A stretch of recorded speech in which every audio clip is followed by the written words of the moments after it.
Hello and welcome to the Visionless Designs YouTube channel. So today I figured to show a better video with more explanations on how I resolved the condensation issue in both my workshop and Marquee, which I've been using as temporary storage. Fortunately it's been warm now, so a bad time to show it's preventing it, but I can guarantee it works. But now is also a good time for people to get onto it for their workshops. So unfortunately, it's a bit of a windy day, so hopefully you can hear me over the sheeting. So as you can see in here, I've coated the roof in damp-proof membrane.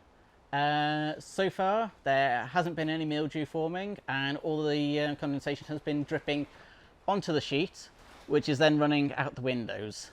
So this is what I've got here, which I've set up a set here. This is just to stop any dust from getting into the area where I've got my wood being treated. So it's literally just this, which has been, yeah, it doesn't suffer from condensation, this stuff. I suppose some people could use pond liner as well. I found this was cheaper though. So in my workshop, it's a tin roof. We'll go show that now. But yeah, for Marquees, it's worked great. It's obviously, as you can hear, a bit noisy, but if you're moving house or whatnot, or need something somewhere to use a Marquee or something to store your things temporarily, I'd recommend doing this, because it was almost raining in here when it was cold. So again, if you're doing anything in winter, just do this. It's in here. It's two sheets, one on each side, but they're obviously overlapping. Using duct tape to tape them together to stop it slipping out helps a lot. I think I do need to put a little bit more in here, but it's worked great. It's no longer absolutely drenched in here. So we'll head over to the workshop area and show you what I've done in there. Right, so just let me the other part of the workshop, the open area. So as you can see, it's tin sheeting there. So a lot of people were saying that open air will stop condensation, but truthfully, I mean, you can't get more open than this. And as soon as there was any snow or ice on here, it was basically it was like it was raining in this area. So yeah, it's basically, this is what I had to modify in my section. So I'll go show you roughly how I did that now. Unfortunately, I'm a bit of a pain because I put it all up and then only thought a while afterwards, oh, I should have made a video out of this. It's a bit late, but yeah, this is how it basically started. And the plan was to put boarding up, as a lot of people are suggesting, oh, insulate the underside of it and that'll prevent it. So my plan was, I don't see that working, but I'll put boarding up as an insulating layer anyway. So it was 1-inch boards, and what happened was it was a frosty day, and the roof was dripping. But where I'd put the boarding as I was doing it, the underside actually froze, which was showing that the temperature difference between the outside and the inside was obviously staying more consistent with each other. There's the camera person. And yeah, so it was obviously freezing, but then obviously as soon as the ice thawed out, it was still dripping on the inside. So I put up the boarding and made it strong enough to walk on, so that all we had to do was rip the tin sheeting off nice and quick, put down the plastic membrane, which goes out into the guttering, and then put the tin sheeting back on top afterwards. That way it gives a double protection against rain, because if the tin sheeting ever gets a hole in it, well, there's a plastic membrane underneath to catch it and run it out to the guttering.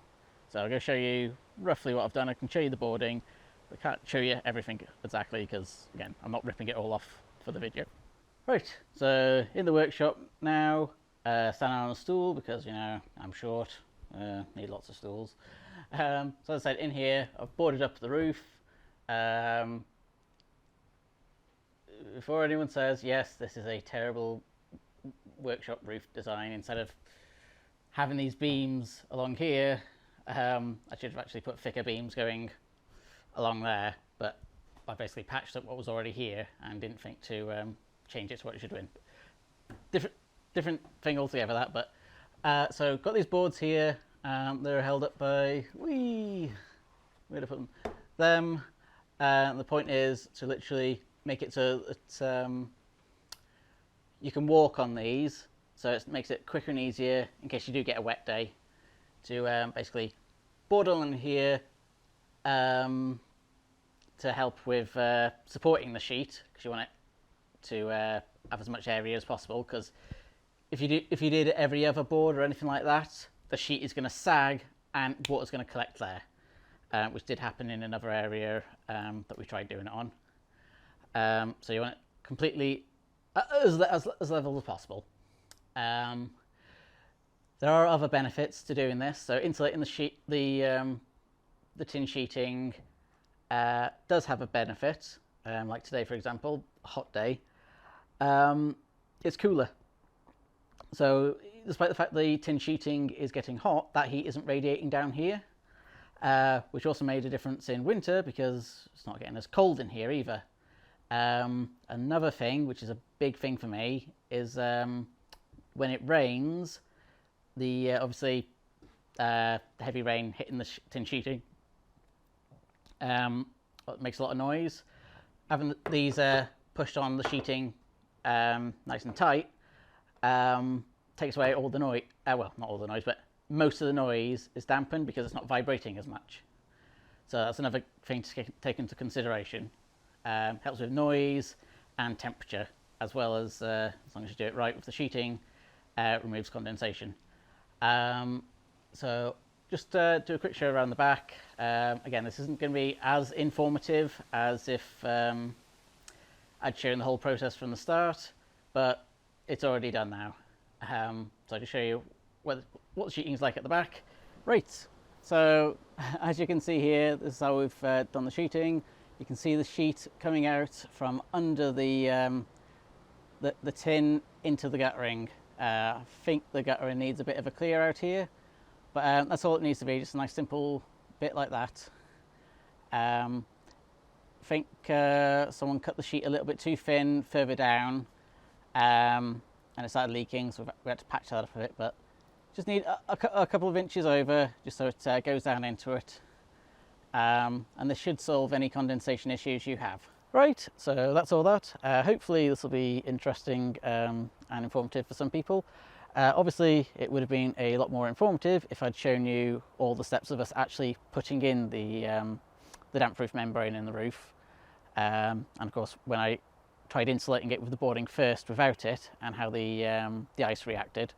Obviously just insulating the tin sheeting on its own doesn't work, but adding the something like the plastic membrane to it, so it actually acts as a barrier to catch it and drain it out to the guttering, does work. I mean, it's worked fine in my workshop for quite a while now.